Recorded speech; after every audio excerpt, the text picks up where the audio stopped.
This anti-white hate towards Caitlin Clark is exactly that. But I could guarantee you, if Caitlin Clark would take a knee and she would salute BLM, that all of this might dissipate overnight. But because she... Let's get one thing straight Caitlin Clark hates. Losing, not just the normal frustration that comes with a tough game, not just the disappointment of falling short. She absolutely despises it. This isn't just about being competitive. This is about an obsession with winning that has driven her to become one of the most electrifying players in basketball history. We're talking about someone who used to cry after losses as a kid, who took every defeat personally, and who let those moments fuel her rise to the top. But here's the real question. Does Clark's hatred of losing make her one of the most dangerous players in the WNBA, or could it be a weakness that holds her back today? We're diving deep into how Clark's relentless drive has shaped her, how it impacts the Indiana Fever, and why some people believe her competitive fire could be the key to either her ultimate success or her downfall. Let's get into it. Caitlin Clark's hatred of losing didn't develop overnight. It's been ingrained in her since childhood. Growing up in Iowa, Clark wasn't just another kid playing basketball for fun. She was different. She took every game, every shot, and every moment personally. She wasn't the type of kid to just shake off a loss and move on. She took it home with her. Clark herself has admitted that after losses, she would cry uncontrollably, sometimes to the point where her parents were frustrated. Her father, who was also her first coach, saw firsthand just how intense her emotions were when it came to competition. Thing about that, most kids at that age play sports because they enjoy them. But for Clark, it was about something bigger. Losing wasn't just a bad day. It was an emotional wound that stuck with her. She has admitted that her perfectionist mentality made losing feel unbearable, and instead of just accepting it, she turned that pain into something dangerous for her opponents. That fire has followed her throughout her career. Every missed opportunity, every loss, every setback, it all added to the fuel. And now in the WNBA, she's proving that her hatred of losing might be her most powerful weapon. Clark wasn't just a dominant player in college. She was a phenomenon at Iowa. She shattered records, redefined what was possible in women's basketball, and brought the sport to a new level of national attention. But here's the thing, for all her brilliance, she never won a national championship. She made it to back-to-back national championship games with Iowa, but both times she fell just short. That's the kind of loss that can break a player, the kind of failure that could either crush your spirit or push you to another level. For Clark, it did the latter. After each heartbreaking championship loss, she didn't sulk. She worked, she sharpened her game, became even more aggressive, and let those moments of disappointment fuel her drive for perfection. It would have been easy for Clark to crumble under the pressure, to let the weight of losing on the biggest stage define her. But instead, she used it as motivation, coming into the WNBA with a chip on her shoulder and something to prove. She doesn't just want to win, she needs to. And now that she's in the pros, that same fire is about to make her even more dangerous. The WNBA isn't like college. The competition is tougher, faster, and filled with the best players in the world. Losing is something that even the greatest athletes have to deal with. But for Clark, losing still isn't an option. Her rookie season with the Indiana Fever has been full of challenges. She's no longer the most dominant player on the court every night, and adjusting to the professional game has forced her to work harder than ever. But here's what makes Clark different. She refuses to accept failure. When the Fever lose, you can see it in her body language. She's not the type of player to just brush off a bad game. She internalizes it, studies it, and makes sure she comes back better. And I wanted to get better at it. I wanted to spend time working on my game, and that was probably what set that apart from all the other sports I played. They were just kind of for fun with my friends. I was really competitive about it, but I didn't take extra time out of my day to go and work on my game and wanted. Her approach to losing isn't passive, it's aggressive. She hates seeing her team struggle, hates missing shots, and hates feeling like she didn't do enough to win. That level of obsession with winning is what separates good players from legends. And the most dangerous thing about Clark, she always finds a way to respond. When she has a bad game, she comes back stronger. When she faces criticism, she shuts it down with her play. She's not just here to be a good WNBA player. She's here to be the best Caitlin. Clark has openly said that one of her favorite players to go up against is Diana Taurasi. That's no coincidence, because if there's one player in WNBA history who hates losing just as much as Clark, is Taurasi is known for her ultra-competitive nature, her trash talk, and her relentless drive to win. She's a kind of player who doesn't just want to win, she wants to break her opponents mentally while doing it. Clark has always admired that about Taurasi, and now that she's in the WNBA, she's Starting to adopt that same killer mentality, she's realizing that in this league, you can't just be talented, you have to be mentally tough, ready to fight through adversity, and willing to take every loss personally. Playing against Terasai is giving Clark a first-hand lesson in what it means to be a ruthless competitor. It's showing her that the greats don't just accept losing, they use it as motivation to destroy their next opponent. Clark has already proven that she's willing to learn from the best if she fully embraces that Terasai mindset.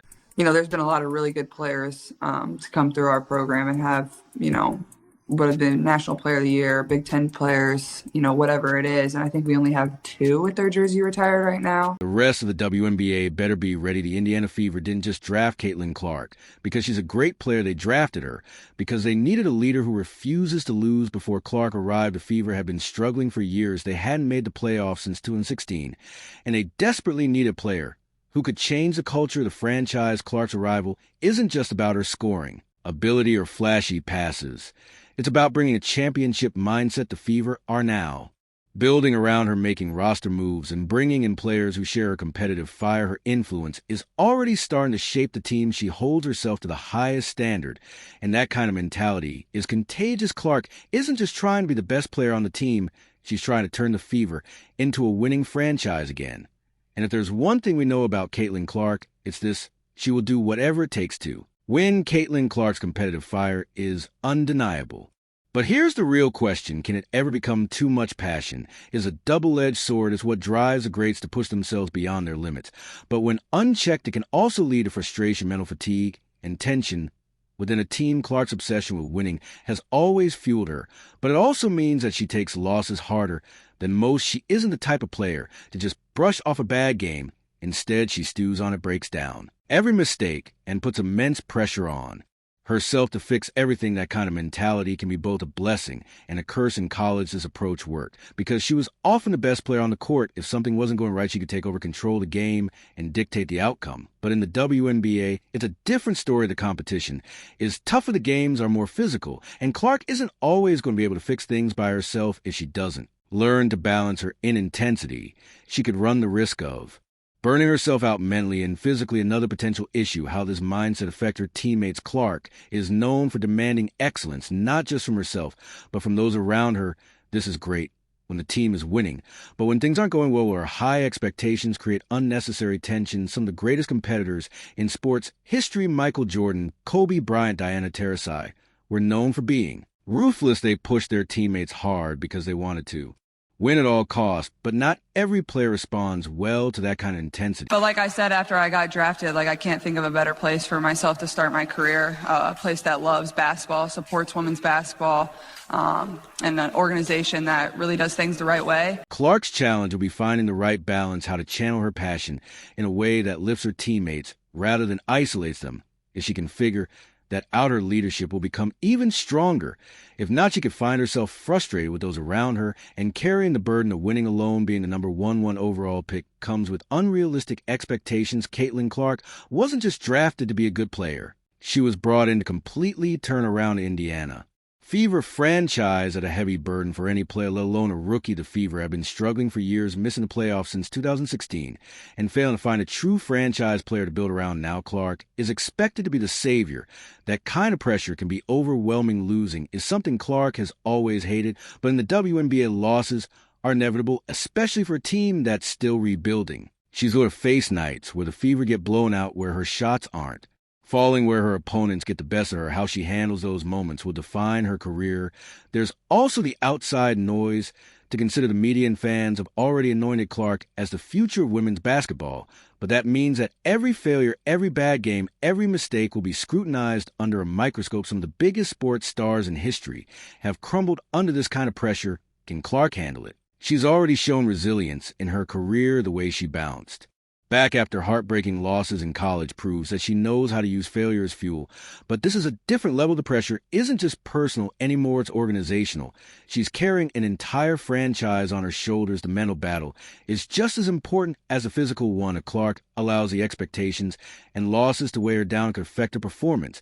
But if she embraces a challenge, if she accepts that failure is part of the journey, she could turn the Fever into a powerhouse. Every great player has to figure out how to lead. Caitlin Clark has always been a natural leader, but in the WNBA, she has to learn how to lead professional college basketball. It's different. Players look up to you because you're the star, and they follow your lead without question. But in the WNBA, Clark is stepping into a locker room full of veterans who have been in the league for years. Some of them may not respond well to a rookie coming in and demanding excellence. Clark's challenge will be earning the respect of her teammates while also holding them accountable. She can't just demand greatness. She has to lead by example, show that she's willing to do the hard work, and gain the trust of the locker room. Some players respond well to fiery, emotional leaders. Others prefer a quieter, more composed approach. Clark will have to learn which leadership style works best for her team. Diana Taurasi, one of Clark's idols, is a loud, trash-talking, aggressive leader. She has no problem calling out teammates. Someone like Sue Bird, on the other hand, LED through poise, intelligence, and quiet confidence. Can't be overstated enough, like what she did to bring eyes to that sport. Whether people want to admit it or not, it's just a fact. Elevate her teammates rather than intimidate them. The fever will grow with her. Her leadership ability might be the biggest factor in whether Indiana becomes a playoff team or remains in rebuilding mode. She can't do it alone. She needs the entire team to buy in. Caitlin Clark's journey is just beginning, and like every great player before her, she's going to face setbacks. How she responds to them will determine whether she becomes a legend or just another star who never quite reached the top. Every great athlete has a defining moment where they learn how to turn failure into success. Michael Jordan's Bulls were repeatedly knocked out of the playoffs before they became a dynasty. LeBron James lost multiple NBA finals before he finally won his first championship. Al Wilson lost in the finals before leading the Aces to back-to-back titles. Clark is going to have her own defining moment. She's going to experience heartbreak, tough losses, and criticism, but those moments will shape her into the player she's meant to be. She's already shown that she knows how to turn pain into motivation. The college championship losses only made her work harder. The pressure of being the most famous women's basketball player on the planet has only made her sharper. Her next challenge, taking all of that and turning the Indiana Fever into a championship team. The old ultimate test for Caitlin Clark isn't going to be stats or awards. It's going to be whether she can lead the Indiana Fever to a championship. Right now, the Fever are in rebuilding mode, but Clark's presence alone has changed the energy around the franchise. Fans believe in this team again. The Fever are relevant for the first time in years. Clark doesn't just want to be great. She wants to win rings. That's what separates good players from legends. She knows that individual stats won't mean anything if she never wins at the highest level. It won't happen overnight. The Fever still need more pieces, more development, and more experience, but Clark's competitive fire is exactly what this team needs. She will demand greatness, push herself and her teammates, and refuse to settle for mediocrity if her obsession with winning stays strong. And if she learns to channel it in the right way, there's no doubt that Clark has what it takes to bring a championship to Indiana, and when that day comes, all the tears she shed as a kid after losing, they'll have been worth it.